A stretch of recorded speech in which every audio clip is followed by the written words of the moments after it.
dear student, how are you? I hope you will be fine. Dear student, hurry up, take out your notebook of English and take out your pen and marker.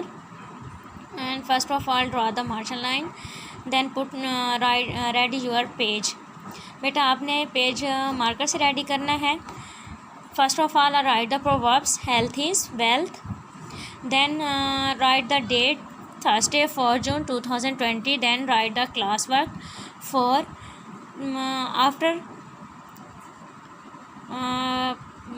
after write the letter. बेटा आपको सामने जो view नज़र आ रहा है, इसी view को देखते हुए आपने अपना पेज भी रेडी करना है. सबसे पहले आपने प्रोवर्ब लिखना है, हेल्थ इज़ वेल्थ. उसके बाद आपने डेट लिखनी है, Thursday 4 June 2020. Then put the full stop and class work mention करना है. क्लास वर्क 4 है आज हमारा. उसके बाद आज हम लेटर करेंगे क्लास वर्क में. तो लेटर की सबसे पहले हम हेडिंग देंगे. हेडिंग के लिए हम मार्कर यूज़ करेंगे. To your brother advising him to take steps to improve his health. यानी अपने भाई को ख़त लिखना है, उसको नसीहत करनी है कि अपनी सेहत का ख्याल रखे. उसके बाद बेटा आपने पेन लेना है, ब्लू इंक पेन हो. बिल्कुल लेफ़्ट जो मार्जिन लाइन आपने ड्रॉ की है लेफ़्ट साइड पे, उसके साथ ही आपने लिखना है एग्ज़ामिनेशन हॉल. एग्ज़ामिनेशन का ई कैपिटल होगा, हॉल का HB कैपिटल होगा. और ये हॉल माइनर से गैप के साथ लिखना है, कॉमा पुट करना है. उसके बाद सिटी नेम, सिटी का C कैपिटल होगा, आपने इसको अंडर रूट यानी ब्रैकेट में लिखना है. फिर ABC कैपिटल लेटर में लिखना है, इनके दरमियान में और एंड पे भी फुल स्टॉप पुट करना है. 4 जून कॉमा फिर 2020 फुल स्टॉप पुट करना है. माय डियर ब्रदर, माय का M कैपिटल होगा, डियर माइनर से गैप के साथ ब्रदर फिर लिखना है. ब्रदर का B कैपिटल होगा, BROTHER brother, comma I am very glad, मैं बहुत खुश हूँ. Very glad to know of your good result, यानी मैं आपके अच्छे रिज़ल्ट के मुतालिक जानकर मुझे बहुत खुशी हुई है. इट इज़ वेरी गुड, ये बहुत अच्छा है. आई हैव बीन इन्फॉर्म्ड, मुझे मुतला किया गया है. That you are always poring your books and don't take care of your health, कि आप अपने ज़्यादातर ध्यान जो अपनी किताबों पे देते हैं और अपनी सेहत का ख्याल नहीं रखते. इट इज़ नॉट गुड, ये अच्छी बात नहीं है. Health is wealth, health is wealth, तंदुरुस्ती हज़ार नेमत है. A sound body has a sound mind, एक सेहतमंद जिस्म के अंदर ही सेहतमंद दिमाग होता है. Try to sleep in time, वक्त पर सोने की कोशिश करो. एंड गेट अप अर्ली, और जल्दी उठो. Go out for a walk, go out for a walk, सैर को जाओ. आई होप, मुझे उम्मीद है. You will act upon these advices, कि आप मेरी इस नसीहत पर अमल करेंगे.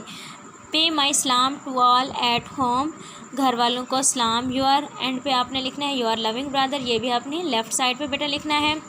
आपका प्यारा भाई, कॉमा पुट करना है. XYZ के बाद आपने फुल स्टॉप पुट करना है और दरमियान में भी फुल स्टॉप पुट कर देना है. बेटा रिटन वर्क के बाद हम जैसे क्लास में बुक वर्क करते होते हैं, तो hurry up, take out your guided book and open the page number 99. बेटा पेज नंबर 99 ओपन करेंगे. उसके साथ ही आज हमने लेसन नंबर 19 को रीड करना है.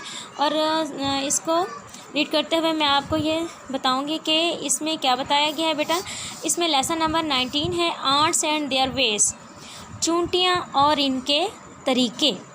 तो बेटा जैसे जैसे मैं आप सबसे पहले इसके थीम बताऊंगी, थीम बताने के बाद फिर आपको इसके वर्ड्स मीनिंग कराऊंगी. वर्ड्स मीनिंग जैसे जैसे मैं बोलती जाती हूँ, आप अपनी बुक पे नीट और अच्छी फीलिंग में आप अपनी बुक फिल करते जाएं, उन वर्ड्स के ऊपर मीनिंग भी लिखते जाएं.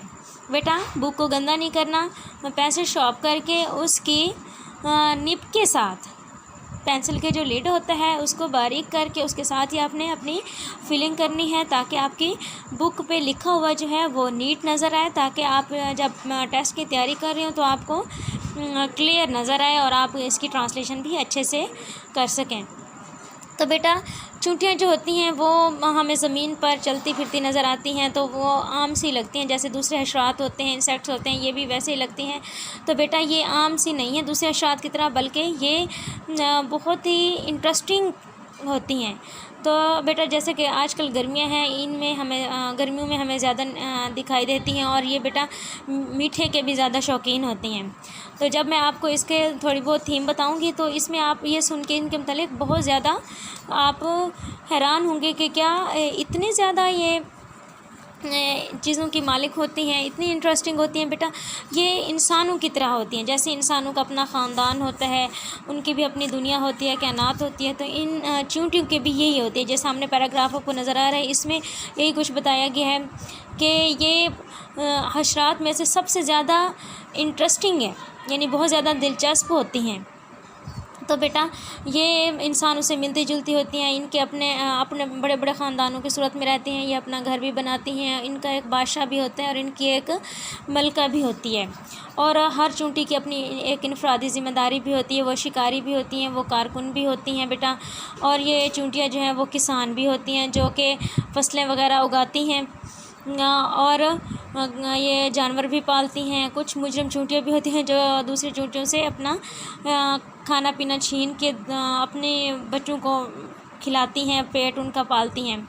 तो बेटा इसकी अगर आपने ज़्यादा इंफॉर्मेशन लेनी है तो हमें कुछ इन्फॉर्मेशन हमें लेसन को रीड करके हम मिलेगी, और कुछ इन्फॉर्मेशन जो है वो हमें इसकी जो है एक बुक है जिसको रॉबर्ट हर्ट ने लिखा है, तो उस आप अगर नेट पे सर्च करें तो वहाँ से भी आपको मिलेगी इसकी मज़ीद स्टोरी, मज़ीद इंटरेस्टिंग जो स्टोरीज़ हैं, कहानियाँ हैं, दिलचस्प वाक़यात हैं, वो आपको उसको पढ़कर भी मिलेंगे।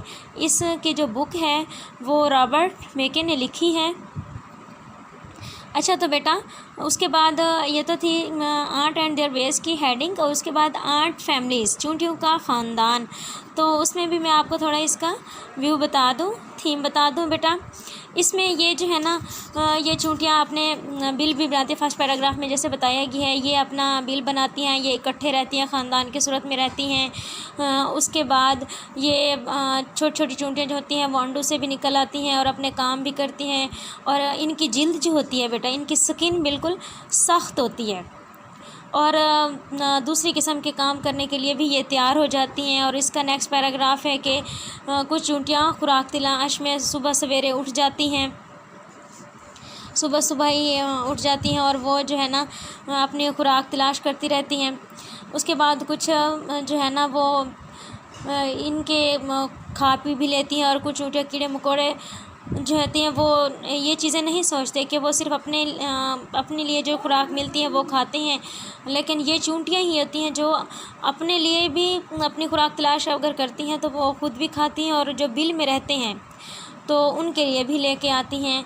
और इसके बाद बेटा हर सुबह जो है इनका काम जो होता है ना वो सुबह सवेरे अगर आप गौर करें तो ये लाइनों की शक्ल में, बिल्कुल कतार की शक्ल में ये जा रही होती हैं, तो अपने काम काज में आपको भागती हुई नज़र आती हैं कि कुछ ना कुछ ये अपने काम काज में मशगूल होती हैं। और अगर उन्हें कोई खुराक मिलती है, जैसे आजकल ये फसलें वगैरह कटी हैं तो गंदम के दाने उठा उठा के लेके जा रही होती हैं, तो ये बेटा अपने जो बिल बनाती हैं उन बिल में लेके जाती हैं। यहाँ नेस्ट को हम घोंसला नहीं बोलेंगे बल्कि इनके बिल बोलेंगे, तो ये अपने बिल में लेके जाती होती हैं।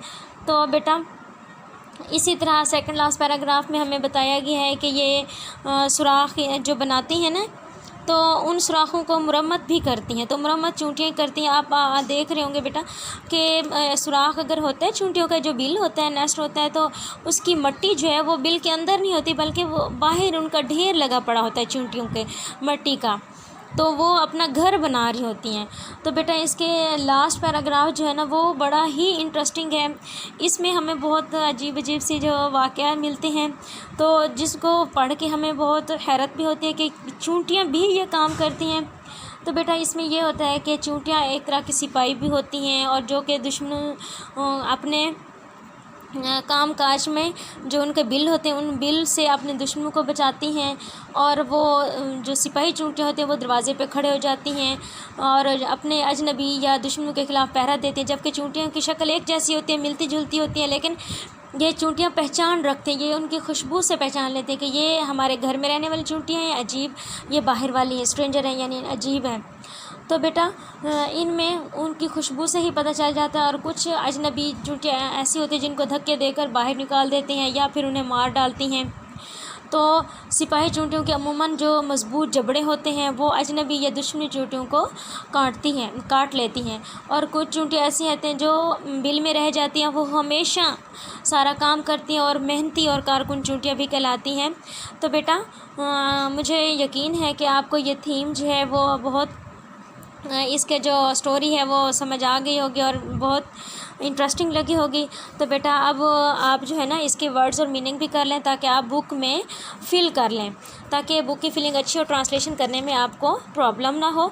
तो बेटा आर्ट्स एंड देयर वेज, चींटियाँ और इनके तरीके, इंटरेस्टिंग दिलचस्प, इंसेक्ट्स हशरात, बिल्ड तामीर करना, हंट शिकारी, क्रिमिनल्स मुजरिम, यंग छोटे।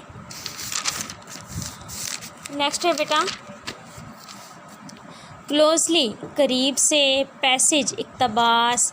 उसके बाद बेटा नेक्स्ट हेडिंग थी आर्ट फैमिलीज, चींटियों के ख़ानदान। नेक्स्ट यहाँ पे मैंने आपको बताया था यहाँ पे घोंसला नहीं आएगा बल्कि बिल आएगा। नेक्स्ट बिल जो सुराख करती हैं, सुराख से जो मिट्टी निकालती हैं बाहर तो उसको बिल बोलते हैं। टुगेदर इकट्ठे, कोकोन्स होल जो उनके ऊपर एक कवर सा बना होता है, स्किन होती है यानी कि उसको बोलते हैं जो एक अंडा का जो बाहर का कवर होता है ना, कोकोन्स शक्ल का जिसमें से बच्चे बाहर निकलते हैं, तो उसको बोला गया है जनरली आमतौर पर हार्डर ज़्यादा सख्त, लीव छोड़ना, हंट शिकार करना, लुकिंग फॉर तलाश के लिए, फाइंड तलाश, फ्यू चंद, ब्रिंग लाना, ग्रब्स नन्हे बच्चे, स्पेंड गुजारना, रनिंग भागते हुए, कैरी उठाना, फाउंड शौकीन, हनी शहद, पैसेज रास्ते, बिट्स ऑफ सैंड रेत के ज़र्रात, बिट्स ऑफ सैंड रेत के जो ज़र्रात होते हैं छोटे छोटे वो लेके जा रही होती हैं, प्रोटेक्ट हिफाजत करना, वर्कर्स कारकुन, सोल्जर्स सिपाही, वाच निगरानी करना, देखना जो बाहर खड़ी होती है। अभी मैंने आपको बताया है कि वो बाहर खड़ी हो जाती है, निगरानी करते हैं कोई दुश्मन चींटी हमारे घर में ना आए या बिल में दाखिल ना हो। अलॉट इजाज़त दी, स्ट्रेंजर अजनबी, ड्राइव भगा देती हैं, किल मारना, बाइट काटना या उन्हें काट लेती हैं जैसे मैंने अभी बताया आपको। प्लेंटी कसरत, यूजुअली अमूमन। ओके बेटा, थैंक यू सो मच।